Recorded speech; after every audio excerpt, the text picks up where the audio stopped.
Mais permettez-moi de lire.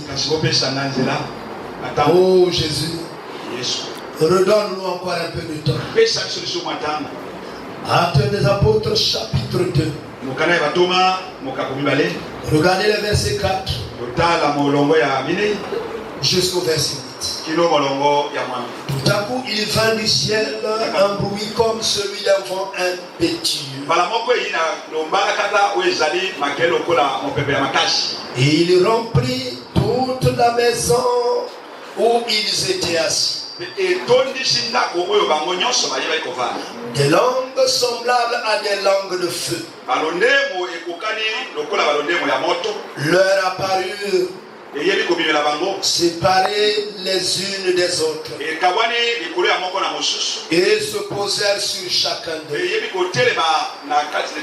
ils furent tous remplis du Saint-Esprit et se mirent à parler en d'autres langues selon que l'Esprit leur donnait de s'exprimer. Or il y avait en ce jour à Jérusalem des Juifs, hommes pieux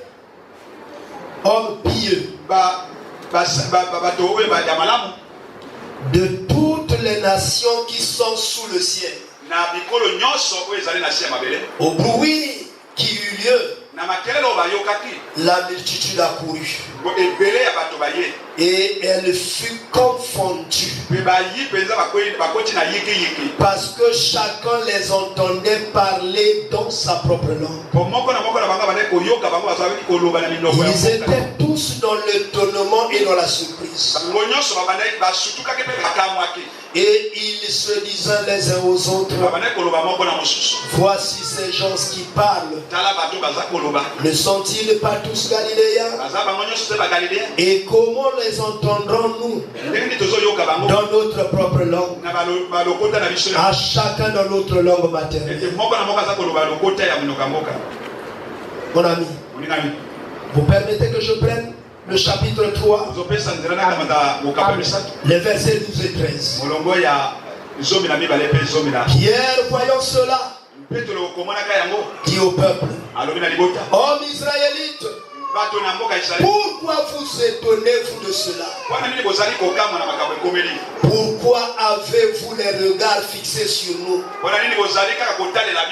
comme si c'était par notre propre puissance ou par notre piété que nous eussions fait marcher cet homme? C'est comme si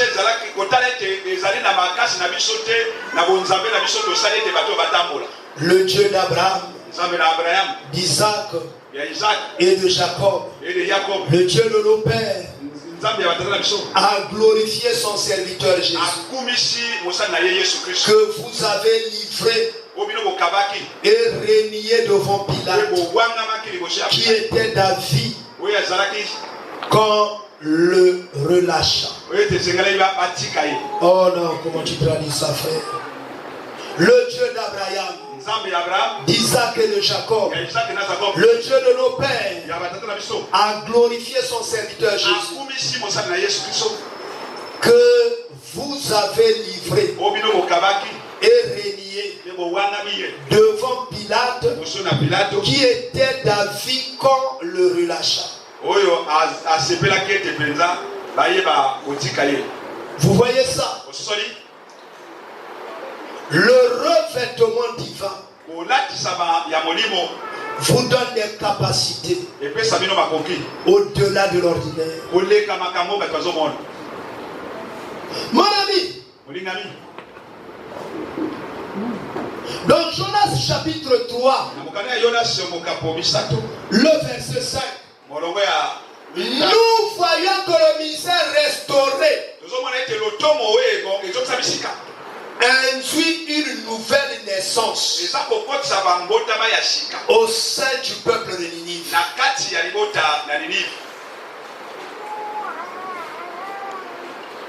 Dans l'ancien ministère que Jonas n'avait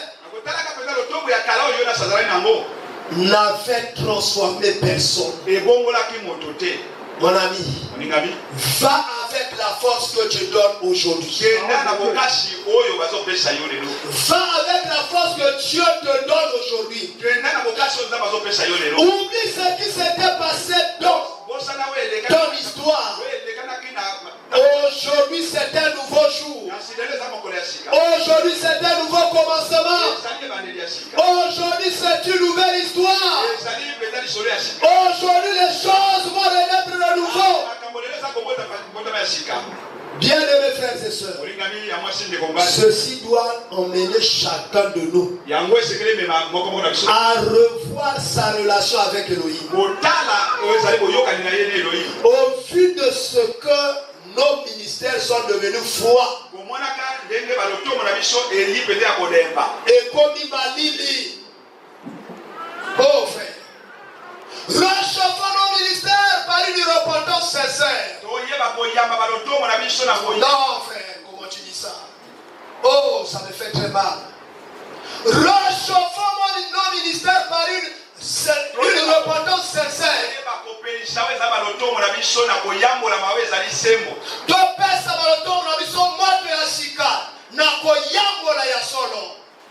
Oh Jésus, aide-nous Seigneur. Oh Seigneur. Réchauffons le ministère par une sanctification continue.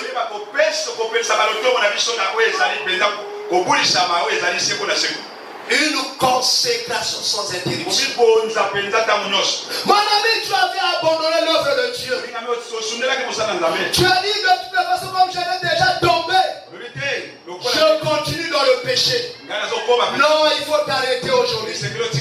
Il faut reprendre la marche. Il faut réchauffer ton ministère. Jésus t'aime. Même si tu étais tombé, il ne t'a pas abandonné. Il t'aime dans l'état que tu es. Reviens, reprends la marche, reprends la prière, reprends la prédication, reprends tout ce que tu faisais auparavant. Si tu passais la nuit à l'église, reprends avec cela. Dieu va réchauffer ton ministère. Oh Jésus. Le règne de Dieu qui est écrit là-bas dans Matthieu 6, les versets 9 à 13, va revenir dans ta vie. La volonté de Dieu, c'est que tu marches au-dessus de tes ennemis. Va te redonner la vie. En faisant ainsi, nos ministères auront un écho qui atteindra même les hautes autorités du pays. Ah oui, regardez dans notre pays, il y a les serviteurs de Dieu avec leur vieille plateforme. Oh frère, comment tu dis ça? Il y a des hommes de Dieu avec leur vieille plateforme qui se lèvent. Ils disent, oh, donnez-nous l'argent. Nous allons nous regrouper en serviteurs de Dieu. On va mobiliser les intercesseurs. On va prier pour le pays. Mais depuis qu'ils ont prié, est-ce que ce pays a changé? Non. Parce qu'ils sont la mécanique.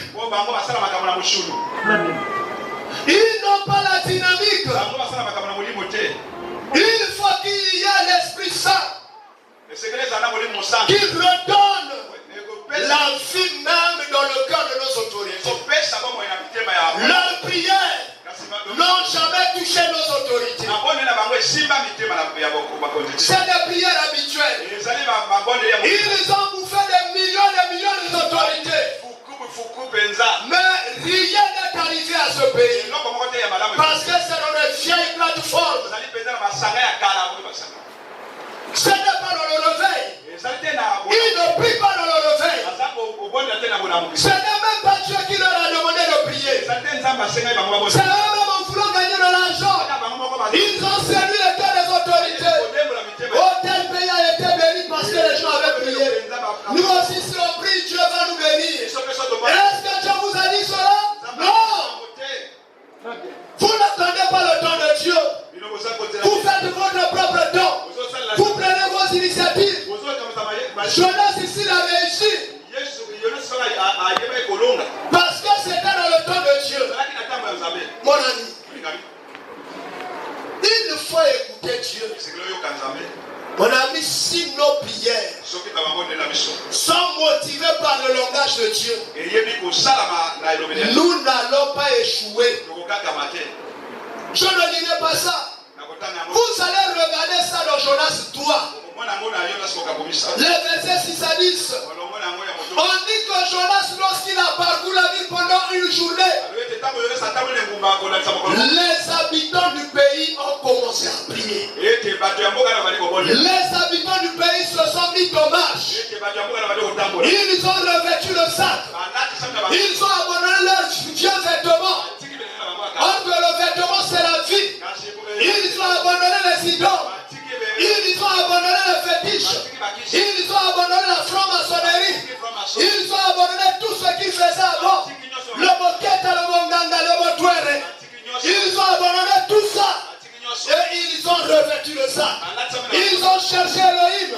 On cherchait Elohim. Ils ne sont même pas allés voir le roi. Mais leur prière qui partait du ciel retentissait jusqu'au palais royal. Et le roi a entendu l'écho. Le roi a dit, moi aussi je m'embarque. Oh Jésus. Mon ami. Le roi s'est embarqué dans le bateau de la prière. Il s'est embarqué dans le bateau de la repentance. Il s'est embarqué dans le bateau du changement. Et lorsqu'il s'est embarqué, les choses ont changé. Mon ami, c'est à ce moment-là que la prière est motivée par la foi qui renverse les montagnes.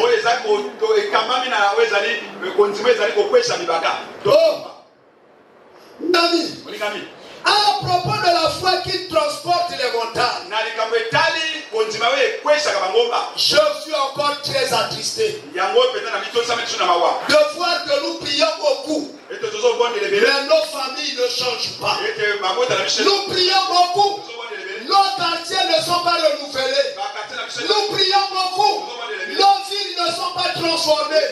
Nous prions beaucoup, nos voisins continuent dans la sorcellerie.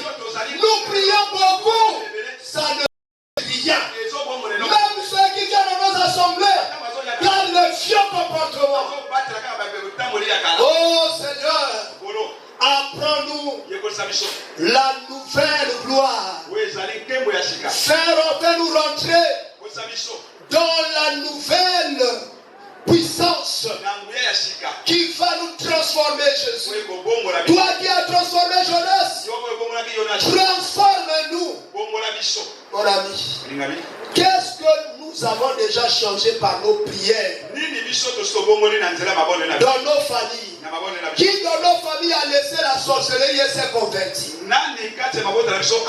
Qui dans nos familles a laissé le fétiche et est venu à Dieu? Nos prières ont changé quoi? Nos préfets, nos sous-préfets, rien. Nos prières n'ont rien changé. Repartons. Cherchez Jésus. Parlons-lui, lui disons, Jésus, donne-nous la nouvelle puissance. Mes amis, pour terminer, ce message de Jonas,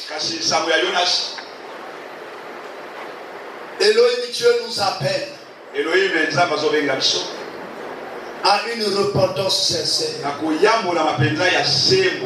le renouvellement de nos ministères qui induiront les changements palpables et ce à plusieurs niveaux. Je vous appelle dans 2 Chroniques chapitre 6. Ce sont les derniers versets. 2 Chroniques chapitre 6. Oh Jésus, aide-nous. 2 Chroniques chapitre 6. Voilà ce qui est écrit. À partir des versets 26 et 27. Quand le ciel sera fermé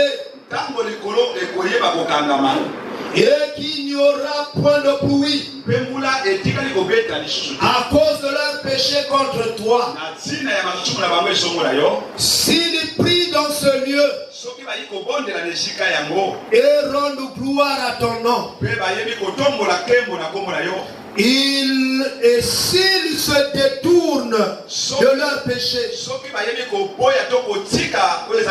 parce que tu les auras châtiés, exauce-les des cieux. Pardonne le péché de tes serviteurs et de ton peuple d'Israël, à qui tu enseignes la bonne foi, dans laquelle ils doivent marcher, et fais venir la pluie sur la terre que tu as donné pour héritage à ton peuple. Laissez-moi terminer par 2 Chroniques chapitre 7. Là où vous et nous lisons l'habitude. Mais je parle du verset 11. On dit lorsque Salomon eut achevé la maison de l'Éternel et la maison du roi, et qu'il eut réussi dans tout ce qu'il s'était proposé de faire dans la maison de l'Éternel et dans la maison du roi,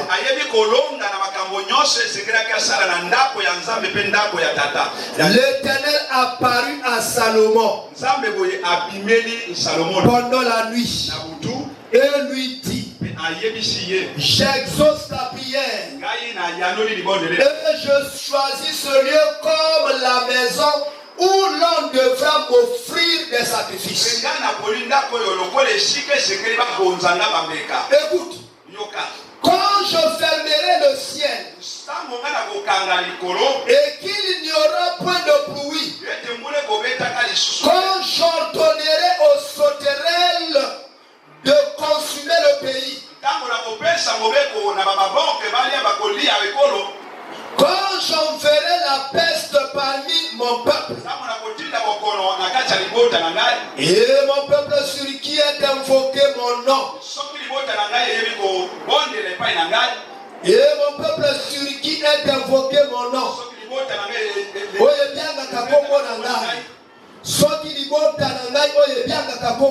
s'humilie, prie et cherche ma face, et s'il se détourne de ses mauvaises voies, je l'exaucerai des cieux, je lui pardonnerai son péché et je guérirai son pays. On va se lever pour la prière. Mon ami, oh, on a dit à Dieu, regarde nos assemblées.